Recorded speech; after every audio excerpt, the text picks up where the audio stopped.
आपस में कई डिस्कशन चर्चा करते हुए और उन्होंने कहा 1928 के आरंभ में कहा समय आ गया है, समय आ गया है कि हम समाजवाद को साहस के साथ अपना अंतिम लक्ष्य घोषित। यह 1928 के आरंभ की बात है। जो अध्ययन मनन किए तो लगा कि समाजवाद के बिना तो मुक्ति नहीं। पूंजीपति वर्ग के शासन में क्या मुक्ति है? जो वह देश की दशा देख रहे थे मजदूरों किसानों की, तो यह बात। अब यहीं से हिंदुस्तान जो गणतांत्रिक संघ था, हिंदुस्तान समाजवादी गणतांत्रिक संघ, उसका जब समाजवाद उसका ध्येय हो गया, इसमें बहुत लोग विरोध किए। जैसे बिहार के भी 2 आदमी थे उसमें, इन लोगों ने विरोध किया ये समाजवादी सब इसमें जो आ जा रहा है, डिटेल बाद में उसमें पड़ेगा। लेकिन बहुत डिस्कशन के बाद फिर कलकत्ता गए, कई तरह करके अपना इसके माने लाने वाले भगत सिंह थे कि समाजवाद ध्येय होना।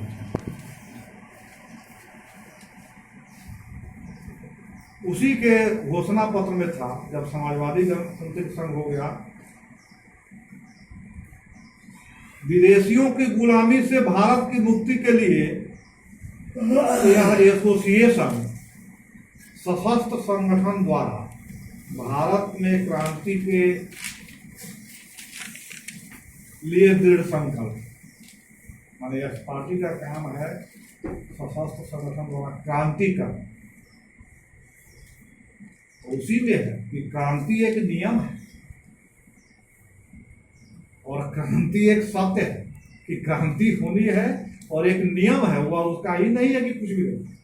इस नियम से कौन सी क्रांति होगी, उसका समाज का नियम क्या है और कौन सा समाज आने वाला है, सारा यह अध्ययन के बाद ही इस दिशा में सब चीज तत्व आया है। भारत के मेहनत वर्ग की हालत आज बहुत गंभीर है। भगत सिंह का लिखा उसके सामने दोहरा खतरा है, विदेशी पूंजीवाद एक तरफ से और भारतीय पूंजीवाद के धोखे भरे हमले का दूसरी तरफ से खतरा। और भारतीय पूंजीपति वर्ग और विदेशी तो है, दोनों मिला हुआ है। दोनों का खतरा जो है भारतीय मेहनत का समुदाय पर पड़ रहा है।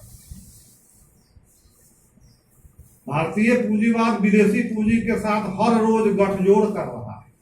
यह उनका भगत सिंह का उनकी आयु तमाम चीज देखते हुए जो वह देख रहे हैं, पूरी गतिविधि कांग्रेस और ब्रिटेन का मोहनदास करमचंद गांधी का भी गतिविधि, उस पर एक पार्टी अपना जो व्यू उस समय रख रही, उस समय में तो वह देख रही है कि क्या घटना हो। इसी से कहते हैं कि यह बीज रूप में बहुत आगे जाने वाली पार्टी। भारतीय पूंजीपति भारतीय लोगों को धोखा देकर विदेशी पूंजीपति से विश्वासघात की कीमत के रूप में सरकार में कुछ हिस्सा प्राप्त करना चाहती। इसी कारण मेहनत कश की तमाम आशाएं अब सिर्फ समाजवाद पर टिकी है। पूंजीपति वर्ग से तो आशा नहीं है, वो मिला हुआ है और सिर्फ वही पूर्ण स्वराज्य और सब भेदभाव खत्म करने में सहायक साबित होता है। मैंने समाज भगत सिंह ने समाजवाद कर दिया, ताकि इसके बिना मेहनत का वर्ग की हालत नहीं हुई। उस समय कीर्ति पत्रिका निकलती थी, उस समय हड़ताल 1920 में आप पता है कि जो है अखिल भारतीय ट्रेड यूनियन कांग्रेस जो पहला जो है भारत में मजदूरों का यूनियन बना, वो वही था 1920 में बना। उस समय जिस समय बना उस समय गांधी का अहमदाबाद में भी यूनियन शामिल नहीं था। गांधी तो कहते थे कि हड़ताल तो हिंसा है, हड़ताल होना ही नहीं चाहिए।